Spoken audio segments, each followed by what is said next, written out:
سوال آپ سے یہ ہے، دعوت اسلامی کب اور کیسے بنی؟ نور مسجد میں میری امامت تھی اور مرحوم یوسف میمن مشہور نعت خواہ ہیں، ان کے چھوٹے بھائی میرے پاس آئے اور ایک دعوت نامہ دیا مجھے کہ مولانا شاہ احمد نورانی نے آپ کو یہ دعوت نامہ بھیجا ہے.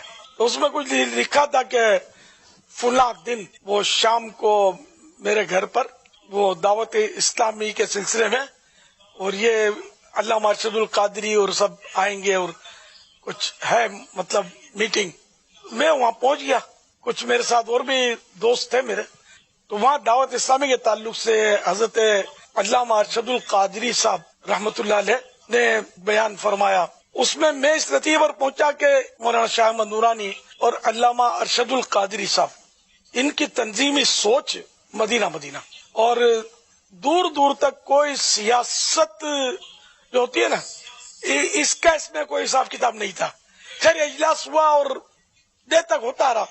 اس میں غزالی دوراں علامہ کاظمی شاہ صاحب رحمت اللہ علیہ بھی تھے اور تقریباً علماء جو تھے مشہور اور دیگر عمائدین اہل سنت کے، تو یہ تقریباً اس میں ایک تعداد تھی جو موجود تھی. پھر یہ اجلاس ختم ہو گیا اور کوئی خاص نتیجہ سامنے آیا نہیں.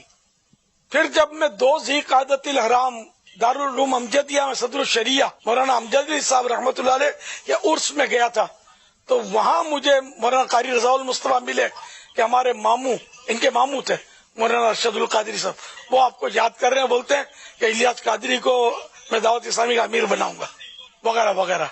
تو بولا فلاں کمرے میں چلے، میں وہاں چلا گیا اور وہاں انہوں نے مجھے یہ کہا مطلب تو کراچی کہ ہم تم کو مطلب امیر بناتے ہیں اس طرح. پھر کچھ اور بھی مشورے ہوئے تو آخر کار یہ کہ میں دعوت اسلامی کو میں نے قبول کیا اور میں نے کام جو مجھ سے ہو سکا وہ کوشش شروع کر دی. اس وقت میں اکیلا ہی مجھے دیا تھا، نہ کوئی میری کوئی ورکنگ کمیٹی تھی، نہ کوئی باڈی تھی، نہ میرا ساتھ تھا. یعنی یوں سمجھو کہ یہ لے دعوت اسلامی سنبھال، تو جان تیرا کام جانے. یوں مجھے انہوں نے اٹھا کے دے دی، یہ کہہ سکتے ہیں. پھر ہم نے وہ کام کو کام سکھاتا ہے.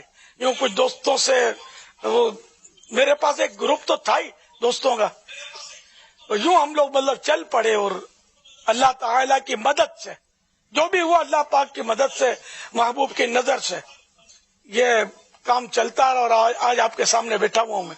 مولانا محمد شفیع اوکاڑوی صاحب، انہوں نے بڑا احسان کیا. مرولہ یہ ہمارے محسن ہیں، محسن دعوت اسلامی ہے. انہوں نے مجھے اپنی مسجد پیش کی کہ میری مسجد کو مرکز بناؤ.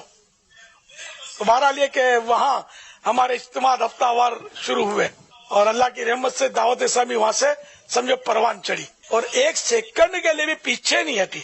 یہ برابر بڑھتی چلی جا رہی ہے اللہ کے فضل و کرم سے. اور آج آپ یوم دعوت اسلامی منا رہے ہیں.